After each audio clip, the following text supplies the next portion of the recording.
Thank you very much, Chairman. And like other members, Sir John Major, you're very welcome to our committee, and I compliment you on the excellence of your presentation and your outline of the chronology of events, and obviously also the chronology of challenges facing both governments over that particular period.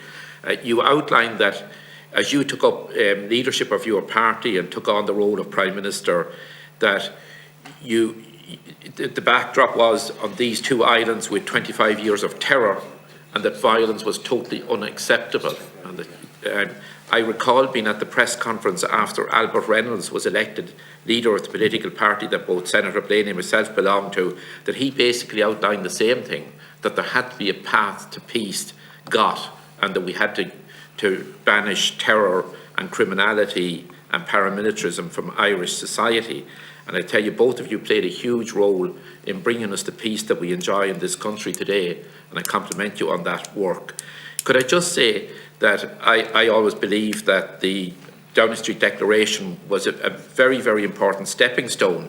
And some weeks ago here, I was very surprised that Gerry Adams was downplaying the importance of that particular strategy, that particular document that was agreed between both governments. And I think you said in your presentation today it was after 70 years of partition and 24 years of bloodshed, there was an agreement between the Irish and British governments. Now, John Finucane quite rightly welcomed your role and the importance of that particular agreement. Could I just say, like my colleague Senator Blaney, I had the privilege of listening to you address a meeting in the Department of Foreign Affairs in 2013 on the 20th anniversary of the signing of the Downing Street Declaration. You spoke at that time about the trust that had been built up between Albert Reynolds and yourself. And you mentioned at that time the importance of both of you knowing each other from your role as Chancellor of the Exchequer and Albert's role as our Irish Minister for Finance, and that you had that working relationship because you shared you attended meetings together at the Council of Finance Ministers of the European Union. What importance would you attach to the working relationship that had developed between both of you in your respective roles in finance prior to taking on the role of head of government, in having that trust built up, and that you had that then when you took on the role of heads of government?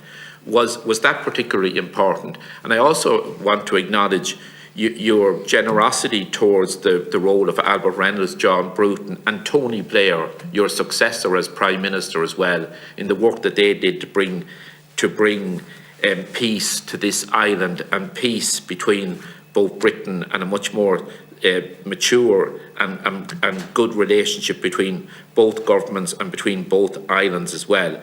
When you look back at the particular challenges that are outlined so well in your presentation, there were challenges every day. We're talking about the preservation of life and the establishment of peace.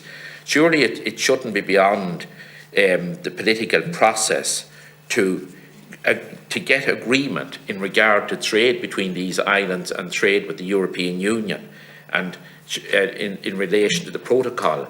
So the challenges that you faced and that the Irish government at the time faced and political leaders throughout both islands faced was much more daunting than any of the challenges that face both governments and political parties in Northern Ireland today.